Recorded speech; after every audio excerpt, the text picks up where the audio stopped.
স্বাগতম। আজ আমরা আলোচনা করব কনসেন্ট্রেট সোলার পাওয়ার বা সিএসপি নিয়ে। এটি এমন এক প্রযুক্তি যা সূর্যের শক্তিকে বিদ্যুৎ উৎপাদনে পরিণত করে। কিভাবে কাজ করে সিএসপি এবং কেন এটি ভবিষ্যতে টেকসই শক্তি উৎপাদনের জন্য গুরুত্বপূর্ণ, চলুন জেনে নেই। প্রথমেই আমরা জেনে নেই সিএসপি কি। সিএসপি বা কনসেন্ট্রেট সোলার পাওয়ার হলো একটি সৌর প্রযুক্তি যেখানে সূর্যের আলোকে আয়না বা লেন্সের সাহায্যে ঘন করে তাপ উৎপন্ন করা হয়। এই তাপ ব্যবহার করে বিদ্যুৎ উৎপন্ন করা হয়। এটি বেশিরভাগ ক্ষেত্রে সূর্যপ্রবণ অঞ্চলগুলিতে স্থাপন করা হয় যেখানে সূর্যের আলো প্রখরভাবে পাওয়া যায়। সিএসপি কিভাবে কাজ করে? সিএসপি মূলত 4 ধরনের পদ্ধতিতে কাজ করে থাকে। এক, প্যারাবোলিক ট্রাফ সিস্টেম। এখানে বাঁকা আয়না সূর্যের আলোকে একটি লাইনে কেন্দ্রীভূত করে যা একটি বিশেষ তরলে তাপ স্থানান্তর করে। 2, সেন্ট্রাল রিসিভার বা পাওয়ার টাওয়ার। অনেকগুলো বড় আয়না সূর্যের আলোকে একটি উঁচু টাওয়ারে ফোকাস করে যেখানে তাপ ধরে রাখা হয়। 3, ডিশ স্টার্লিং সিস্টেম।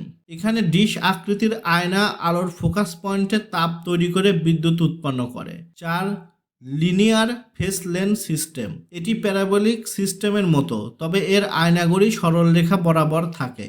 সিএসপির সুবিধা। সিএসপির অনেকগুলি সুবিধা রয়েছে। এটি সম্পূর্ণ পরিবেশ বান্ধব এবং নবায়নযোগ্য। এর কার্বন নিঃসরণও কম এবং পরিবেশ রক্ষায় সহায়ক। তাপ শক্তি অনেকক্ষণ সংরক্ষণ করা যায়, তাই এটি রাতেও ব্যবহার করা সম্ভব। সিএসপি প্রযুক্তির চ্যালেঞ্জ। সিএসপির কিছু চ্যালেঞ্জও রয়েছে।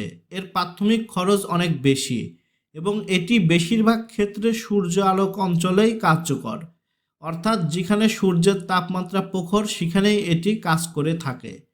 এছাড়াও শীতলকরণের জন্য পানি ব্যবহার করার প্রয়োজন হয়, যা শুষ্ক অঞ্চলে কষ্টসাধ্য হয়ে পড়ে। বিশ্বব্যাপী সিএসপির ব্যবহার। বিশ্বের বিভিন্ন দেশে সিএসপি প্রকল্প চালু রয়েছে।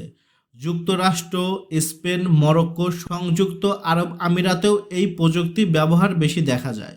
সিএসপি প্রযুক্তি ভবিষ্যতের টেকসই শক্তির একটি নতুন দিগন্ত উন্মোচন করেছে। এটি একদিকে পরিবেশ বান্ধব এবং অন্যদিকে পুনর্ব্যবহারযোগ্য। এই ছিল সিএসপি প্রযুক্তি সম্পর্কে আমাদের সংক্ষিপ্ত আলোচনা।